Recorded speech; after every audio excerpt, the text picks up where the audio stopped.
In the recent debate over Israel and Palestine, it seems that people are talking past each other. One side views the state of Israel as illegitimate, while the other side leans towards more Zionist tendencies. Personally, I am neither a Zionist nor pro-Palestinian nor pan-Arabist. I believe the concept of a state is contrary to the individual's rights. However, I see a lot of misinformation about Israel's history. I encounter claims such as Zionism invented the concept of a Jewish state, and Jews have no rightful claim to a homeland. First, I want to address the claim that Zionism invented Israel. We know from historical texts from the Egyptians and other sources since about 1200 BC that Israel has existed since ancient times. It has been conquered numerous times by the Assyrians, Greeks, Babylonians, and various other regimes. Many of these conquerors exiled the Jewish people from their farms, homes, and spiritual homeland. Jews have longed to return to their ancestral homeland, and Zionism arose as a result of that desire. So from a statist point of view, which I do not endorse but understand, Jews would have a claim to the region. Now, you might say the region is called Palestine. Yes, it's now named Palestine, but the name derives from the Romans, who renamed the region Syria-Palestine after brutalizing the Jews,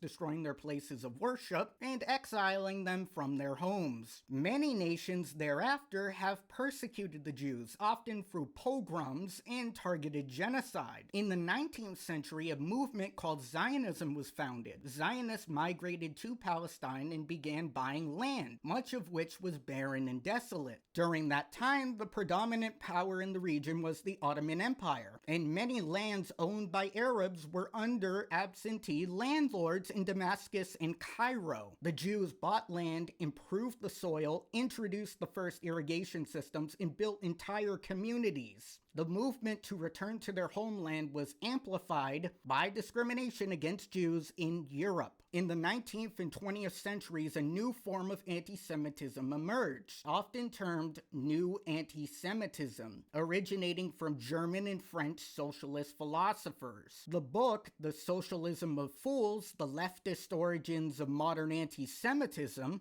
delves into the history of anti-Semitism, highlighting the prejudiced views of Karl Marx, who described Jews as worshipping money. Ironically, Karl Marx had Jewish ancestry. German philosophers of the 19th century, including those like Wilhelm Marr, furthered on this narrative. Marr wrote many anti-Semitic diatribes. In his book, The Victory of Judaism over Germandium, he presented a, quote, economic critique of the Jews, akin to Marx's views, arguing that the, quote, Jewish capitalists class oppressed Germans. Meanwhile, the roots of the old Jews controlled the banking system canard were propagated by the early French socialists who believed the Jews controlled the banking systems. The writings of Wilhelm Marr, and to a lesser extent Marx, would influence the socialist movements in Germany. This laid the groundwork for the evolution of anti-Semitic policies in the country, with the National Socialist Party of Germany becoming the primary force of anti-Semitism in Europe. The mass exodus of Jews in the 20th century was largely a consequence of burgeoning anti-Semitism within socialist movements, culminating in the rise of the Nazis. The Nazis championed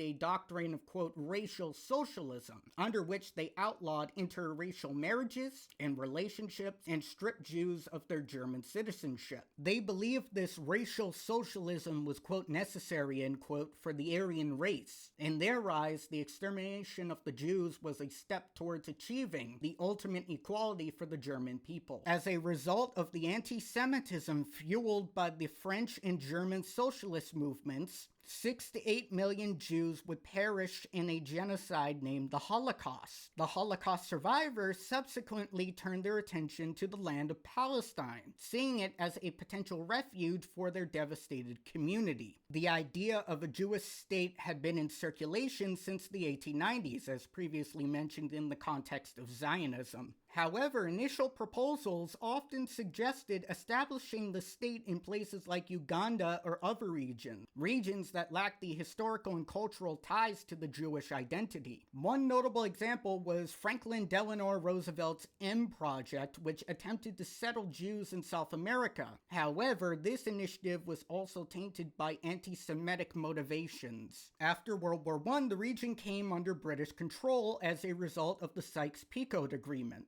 With the rise of Zionism, Jews who had been settling in the region since the 1890s welcomed their brethren. However, by the 1930s, the Arab population had grown increasingly discontented with the influx of Jews to the area. In 1937, the Peel Commission under British administration proposed a two-state solution. In the original proposal, the Arabs were to receive 80% of the land, much of the Jewish portion being barren desert. The Jewish leadership accepted the plan, but the Arabs rejected it. In 1947, the United Nations once again proposed a two-state solution. The Jews accepted the proposal, while the Arabs did not. This disagreement sparked the 1947 to 1948 civil war between Jews and Arabs. Followed by the Arab-Israeli War of 1948, Jordan, Syria, Iraq, and Egypt declared war on Israel, vowing to its destruction. After the war, the regions of Gaza and the West Bank were occupied by Egypt and Jordan, respectively. While there were vague promises of a Palestinian state, these territories had limited autonomy, with Jordan and Egypt retaining significant control. In 1956, during the Suez Crisis, Israel, France, and Britain took military action against Egypt, with France and Britain aiming to regain control of the Suez Canal and Israel seeking to keep the Straits of Tiran open. A crucial shipping route, Israel occupied the Sinai Peninsula, while Britain and France briefly occupied parts of the canal. The alliance of Britain, France, and Israel withdrew after facing diplomatic pressures from both the United States and the Soviet Union. In 1967, Egypt under Gamal Abdel Nasser issued aggressive threats towards Israel, leading to the Six-Day War. In this conflict, several Arab nations mobilized against Israel. However, Israel achieved a swift victory after launching preemptive airstrikes on Egyptian and Syrian air bases. As a result, Israel captured the West Bank, Golan Heights, Gaza, and the Sinai Peninsula. In 1967, at the Khartoum Conference, the Arab League adopted the Free Nose policy. No recognition of Israel, no negotiations with Israel, and no peace with Israel. In 1973, Egypt and Syria initiated another conflict with the Yom Kippur War, attacking Israel on its holiest day in Judaism, hoping to catch the Israelis off guard. Despite the surprise, Israel prevailed and maintained control over the territories it had captured in 1967. In 1979, as part of the Camp David Accords, Israel returned the Sinai to Egypt in exchange for peace and recognition. This significant peace agreement punctured the unified Arab opposition to Israel. In the 1980s, Israel became involved in Lebanon's civil war, supporting the Army of Free Lebanon in the Lebanese front. The Lebanese national movement, alongside groups like Hezbollah and with the support of Iran, were arming the militant Palestinian Liberation Organization.